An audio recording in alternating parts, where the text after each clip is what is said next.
Tafsir Al-Azhar Quran Surat An-Nisa ayat 88. A'udzu billahi minasyaitonir rajim. Fama lakum fil munafiqina fi'ataini wallahu arkasahum bima kasabu aturiduna an tahdu man adallahu wa may yudlilillahu falan tajida lahu sabila. Mengapa kamu menjadi dua golongan menghadapi kaum munafik itu? Padahal Allah telah menjerumuskan mereka. Apakah kamu hendak memberikan petunjuk orang yang telah disesatkan Allah?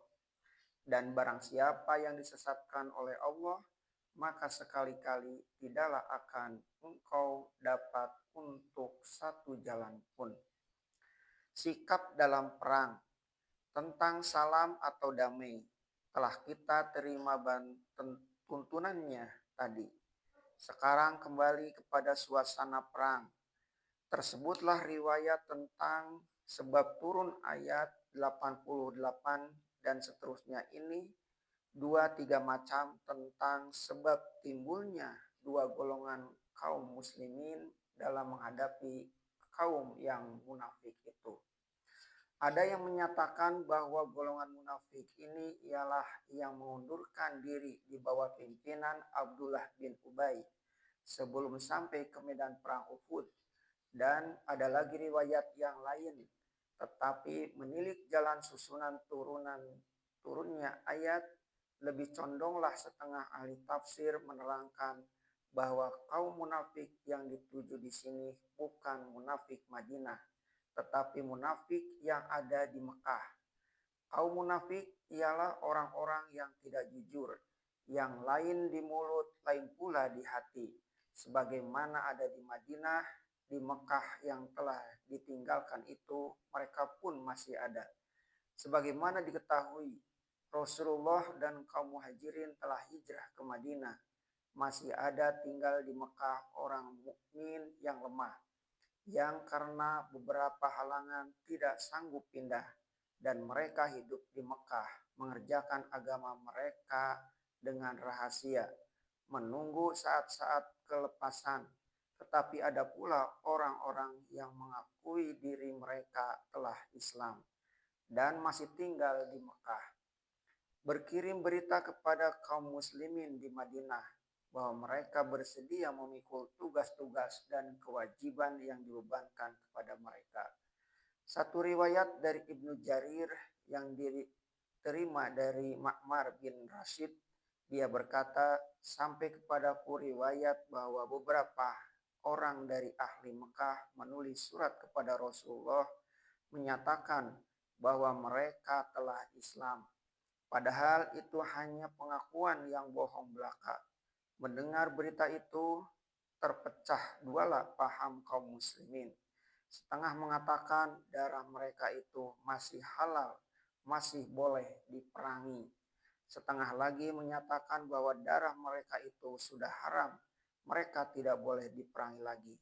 Satu riwayat lagi menyatakan ada satu golongan memencil dari Nabi dan mereka masih tetap berdiam di Mekah dan tidak pindah. Maka terbagi dualah paham sahabat-sahabat tentang orang-orang ini. Setengahnya memandang orang itu boleh diambil kawan, tetapi yang setengah memandang mereka sebagai munafik. Sebagai munafik juga sebab mereka tidak mau pindah. Barulah mereka boleh dianggap teman kalau mereka telah pindah. Ibnu Jarir menguatkan riwayat Ibnu Abbas tentang adanya satu golongan di Mekah itu, yang kepada kaum muslimin mereka menyatakan mereka Islam, tetapi di dalam rahasia mereka membantu kaum musyrikin memerangi Islam. Maka kaum muslimin menjadi terpecah dua untuk menilai keadaan mereka itu. Setengah mengatakan orang-orang itu boleh diambil jadi kawan, dan setengahnya lagi mengatakan mereka adalah musuh, dan disinilah pokok pangkal turunnya ayat. Mengapa kamu menjadi dua golongan menghadapi kaum munafik itu? Mengapa kamu mesti berselisih untuk menilai mereka? padahal sudah terang siapa mereka itu. Padahal Allah telah menjerumuskan mereka. Keraguan-raguan mereka buat pindah ke Madinah untuk menunjukkan bahwa mereka benar-benar telah beriman. Menjadi bukti yang nyata bahwa Islam mereka adalah palsu belaka. Orang-orang ini hanya melihat kemana angin yang keras saja. Untuk menjaga hubungan dengan kaum muslimin yang kian lama kian kuat, mereka mengatakan bahwa mereka telah Islam, tetapi setapak langkah pun mereka tidak mau meninggalkan pergaulan mereka dengan kaum musyrikin. Sebab pendirian yang ragu-ragu dan kesana kemari mengambil muka itu, Allah telah menjerumuskan mereka atau telah menunggang balikan mereka. Apakah kamu hendak memberikan petunjuk orang yang telah disesatkan Allah?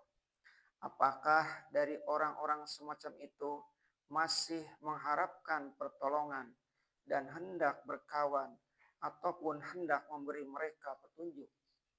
Allah telah menjerumuskan atau menunggang balikan mereka sebab perangai buruk itu sudah amat mendalam pada mereka sehingga jiwa mereka telah rusak. Mereka mengatur berbagai siasat untuk melancarkan maksud yang tidak jujur. Itu sebabnya kepada pihak Nabi Sallallahu Alaihi Wasallam ringan saja tangan mereka berkirim surat menyatakan bahwa mereka telah Islam. Tetapi bukti-bukti yang lain menunjukkan bahwa mereka selalu sekongkol dengan kaum musyrikin itu. Lantaran mereka telah menempuh jalan yang salah itu. Mereka pun disesatkan Allah sampai terjerumus tunggang balik. Dengan cara pertanyaan, Allah berkata kepada kaum yang beriman, siapa yang dapat memberi petunjuk orang-orang yang telah disesatkan Allah? Jelaslah bunyi firman Allah yang bersifat pertanyaan ini, menanyakan mengapa kamu menjadi dua golongan dalam menghadapi orang munafik.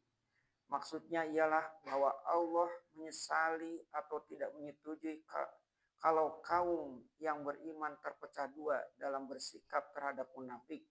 Yang setengah bersikap lunak dan yang setengah lagi bersikap keras. Kalau bukti-bukti telah menunjukkan bahwa mereka ini memang orang-orang munafik, tidak boleh lagi ada yang membelanya. Sikap mesti sama bahwa dengan mereka tidak boleh bersikap lunak. Itulah yang ditegaskan di ujung ayat. Dan barang siapa yang disesatkan oleh Allah, maka sekali-kali tidaklah akan engkau dapat untuknya satu jalan pun. Niscaya memang demikian halnya, sebab jalan yang benar hanya satu, yaitu jalan Allah atau Shirathul Mustaqim. Sedang mereka sejak bermula telah enggan menempuh jalan itu. Mereka berdekat-dekat ke tepi jurang, kecelakaan, ditegur tidak mau, dilarang tidak berhenti sehingga terjerumus. Padahal kalau mau pangkal jalan yang lurus itu dapat dicari di dalam diri sendiri yang dinamai fitrah atau akal murni yang tidak pernah bohong. Tetapi suara suci asli dalam hati sanubari itulah yang mereka bungkamkan sendiri.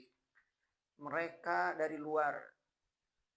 tekan dari luar dengan kehendak hawa nafsu atau karena segan menyegan dengan ketua-ketua atau terbelenggu dengan adat istiadat pusaka nenek moyang sehingga bertambah lama berjalan mereka pun bertambah sesat. Akan terus niscaya hilang, akan surut kembali. Waktu sudah habis. Di ujung ayat Allah menerangkan, sekali-kali engkau tidak akan menampak jalan satu jua pun buat mereka, yaitu jalan yang akan membawa mereka kepada petunjuk Allah. Inilah orang yang telah kehilangan pedoman untuk menentukan penjuru, kehilangan ramah untuk meneruskan langkah, laksana seorang yang hilang di maling rimba, tambah lama tambah semak dan kusut. Bukan rimba saja yang lebat dan kusut, tetapi pikiran mereka sendirilah yang kusut. Selanjutnya diterangkan lagi penyakit yang tersembunyi dalam jiwa orang-orang yang bertemu jalan buntu.